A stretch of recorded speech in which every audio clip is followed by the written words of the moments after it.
मुंबईतल्या dance bar प्रकरणात राजीनामा द्यायला हवा अशी मागणी ठाकरेंच्या शिवसेनेचे आमदार अनिल परब यांनी केली। मुंबईतल्या सावली डान्स बार प्रकरणात अनिल परबांनी गृहराज्यमंत्र्यांवर विधान परिषदेत आरोप केले होते।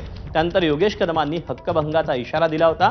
आमदार अनिल परबांनी त्यालाच प्रत्युत्तर दिलं। डान्स बारबाबत मिळालेली माहिती ही माहिती अधिकारातून मिळाली, त्यामुळे ती खरीच आहे असं परब म्हणाले।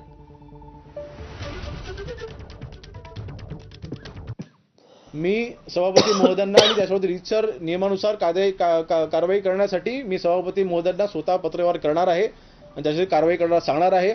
आणि विधिमंडळामध्ये अनिल परब ह्याच्यावरती मी हक्कभंग देखील दाखल करणार आहे। अनधिकृत बारवरती नवी मुंबईच्या त्याच्यानंतर 2 दिवसानंतर नवी मुंबईमधील असतील सीपींडे असतील, मुंबईमधील सीपींडे असतील, तिथल्या वरिष्ठ अधिकाऱ्यांनी बैठका घेतल्या आणि कारवाईचे आदेश दिले की अशा पद्धतीने आपल्या मुंबईमध्ये गृहराज्यमंत्र्यांच्याकडनं कारवाई होता का म्हणून आपण सुमोटो कारवाई करा, पुन्हा अग्रेसिव्ह कारवाई करा। आमची कुटुंबियाची बदनामी करून मग ही कारवाई त्यांना थांबवायची आहे का? अनिल परबांना ही कारवाई थांबावी अशी त्यांची इच्छा आहे का? मी तर गृहराज्यमंत्री म्हणून कारवाई करायला लावली ना, मी कुठे थांबवायला लावलेली आहे? मग कॉन्फ्लिक्ट ऑफ इंटरेस्ट आला कुठे? आणि म्हणून जी रामदासांनी शंका व्यक्त केली ती योग्य आहे।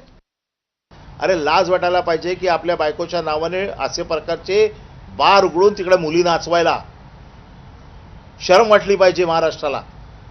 महाराष्ट्राची मान खाली घातली तुम्ही की आपल्या पत्नीच्या नावाने एवढं तर कळायला पाहिजे होतं की आपल्या पत्नीच्या नावाने हा बार चालतो, त्या बारमध्ये अश्लील डान्स चालतो, त्या बारमध्ये अश्लीलता पसरवली जाते आणि तुम्ही गृहराज्यमंत्री आहात महाराष्ट्राचे। तुमच्या आईच्या नावाने आज तुमच्या आईच्या नावाला बट्टा लागला, तुम्हाला लाज वाटते ना? मग अशी कृत्य करता कशाला? त्यामुळे माझं मत असं आहे की मुख्यमंत्र्यांनी यांचा राजीनामा घ्यावा।